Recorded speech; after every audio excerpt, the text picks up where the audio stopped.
Bonjour tout le monde. Donc, je n'ai pas fait de présentation et je ne vais pas être très long. Je me présente, je suis Dr Ibrahim Cissé. Je suis le directeur régional de Humanitarian OpenStreetMap Team. En Humanitarian Team, Afrique de l'Ouest et du Nord. Donc, je couvre 24 pays, tous les pays de la CEDEAO, tous les pays de la CEDEAO, quelques pays de l'Afrique centrale et l'Algérie et le Maroc.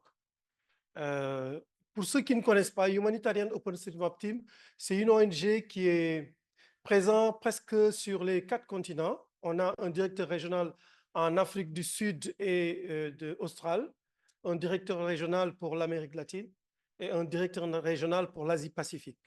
Et notre headquarter est à Washington. Euh, Qu'est-ce qu'on fait? Pourquoi on parle de Open Data? Open Data, c'est une opportunité extraordinaire Dakar, on a lancé le HOT en 2021-2022 et depuis lors, on a fait pas mal de projets dans la région et dans d'autres pays. Bon, en tant que Sénégalais, on a voulu pousser beaucoup pour le Sénégal. C'est assez lourd pour le Sénégal, mais néanmoins, on a pu cartographier toute la région de Matam. Donc aujourd'hui, si vous allez sur Humanitarian OpenStreetMap HOT, vous pouvez avoir accès aux données qui concernent Matam, surtout toutes les infrastructures de santé. Donc de la case de santé aux districts sanitaires.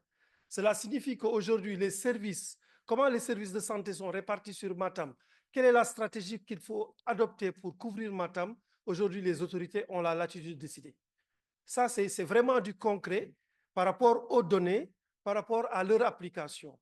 On a fait EcoSmart City. Là, quand je dis on a fait, c'est moi et mon équipe. J'ai une équipe qui est un peu répartie dans la sous-région, des chargés de données, data, j'ai un Libéria, un chargé de projet, une dame du Nigeria, d'autres personnes de la Côte d'Ivoire, etc. En tout cas, c'est une équipe sous-régionale qui est en train de faire d'excellentes choses.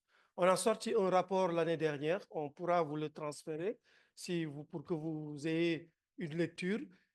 Comme j'ai dit, je peux juste vous expliquer ce qu'on est en train de faire et comment ça pourrait profiter au Sénégal.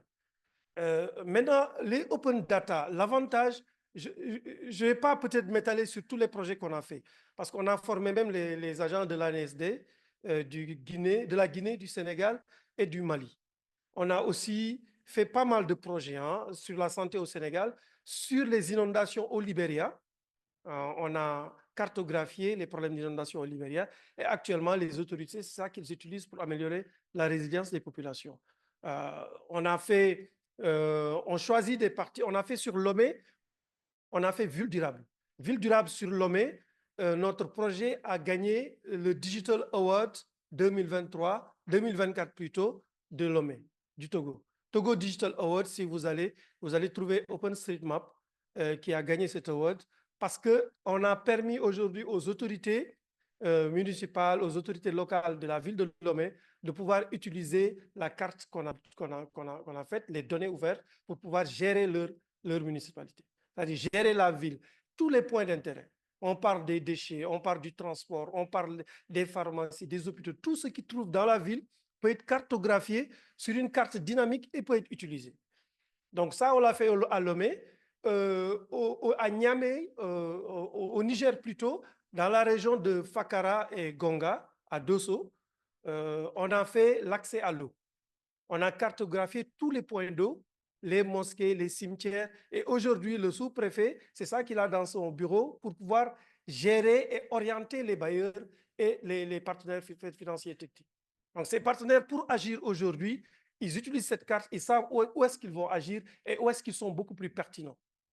Donc, ça, c'est des exemples qu'on a fait, sans compter les communautés qu'on a appuyées, ça et là, dans la sous-région. L'avantage maintenant des données ouvertes, c'est quoi? C'est que c'est des données publiques d'accès et que vous n'avez pas besoin de logiciel et d'être derrière une institution pour utiliser ces données. Et ça, c'est fondamental. Souvent, on sait que les ministères, les institutions utilisent des logiciels, mais à la fin de l'année, ils doivent, en tout cas, ils doivent payer des abonnements ou acheter le logiciel pour pouvoir de nouveau refaire les enquêtes. Or, les données OpenStreetMap vous permettent aujourd'hui non seulement d'avoir les données, mais de pouvoir les actualiser. Actuellement, on est en projet à Orefondé avec Tostan. On avait fait un projet avec Marie Stopes à Matam. On a un projet qui était au Libéria sur la gouvernance, qui a été arrêté avec le truc de l'USAID. Mais on a beaucoup de projets à travers le monde. Mais ça, c'est juste pour vous dire que c'est ouvert. Allez sur Google, tapez Humanitarian OpenStreetMap Team, accédez aux informations et c'est libre. Parce que la Fondation OpenStreetMap dit que l'accès aux données ne doit pas être un privilège. Et aujourd'hui, si je vous dis que Uber utilise OpenStreetMap, Microsoft utilise OpenStreetMap, Meta, qui est Facebook, et autres utilise OpenStreetMap. Dans les pays anglophones, tous les jeunes développeurs, les jeunes GIS, utilisent parce qu'ils peuvent extraire les données et développer leur application. Et à partir de là, offrir des services pour eux-mêmes. Donc, c'est extraordinaire. Je vais m'arrêter là. Bon, mais en tout cas, je vous invite je remercie au passage Hachim, hein, qui m'a invité pour venir. Donc, en tout cas, j'encourage cette initiative. L'agenda de transformation est très ambitieux, mais il faut nécessairement avoir des programmes, des portfolios, avoir des axes et savoir où agir pour concrètement arriver à ces résultats-là. Sans cela, ça reste très aérien et il est important d'atterrir et de faire des propositions concrètes sur des projets qui structurent. Tout à l'heure, je parlais aux représentants du ministère de l'Environnement parce qu'à Freetown, il y a un projet qu'on appelle Treetown.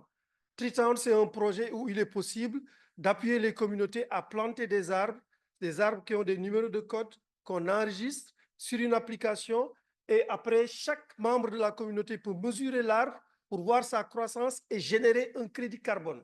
Ce crédit carbone est reversé dans un wallet qui est un fonds qui permet à ces jeunes-là de gagner de l'argent et qui est échangé contre les pollueurs. Donc ça, c'est des exemples qui existent et je vous remercie en tout cas et je vais m'arrêter là parce qu'il y a beaucoup à dire. Merci. Sous le contrôle de M. Poli et de M. Touré, est-ce que vous ne pouvez pas l'inviter dans le cadre d'une conférence inaugurale? Parce que ce qu'il est en train de dire là, c'est extrêmement important. Moi, je pense qu'effectivement, dans le cadre de notre activité, on peut effectivement, comme ça, vous aurez toute la journée à vous seul. Et nous, on viendra vous écouter. D'accord. Pour bénéficier, voilà. Je voudrais juste rebondir sur l'interpellation en vous invitant peut-être à penser un peu sur le vol de... Je crois que c'est une préoccupation. Est-ce que vous n'avez pas une idée ou bien est-ce que vous ne penserez pas aussi aider à limiter, n'est-ce pas, ce vol de bétail qui est devenu un fléau? Ça, c'est possible. On a discuté de ce projet avec Action contre la faim, qui est en train de voir comment cartographier la région et la transhumance du bétail sur la région sahélienne inclus. Voilà. Donc, il y a une solution qui est en cours et c'est possible avec la traçabilité et le fait de traquer le bétail aussi. Parce qu'il faut dire que quand je dis ça, c'est les données satellitaires qui sont utilisées avec, et il y a une cartographie terrain qu'on fait avec les communautés pour nous assurer que les données ont une précision et une fiabilité. Donc, c'est tout à fait possible.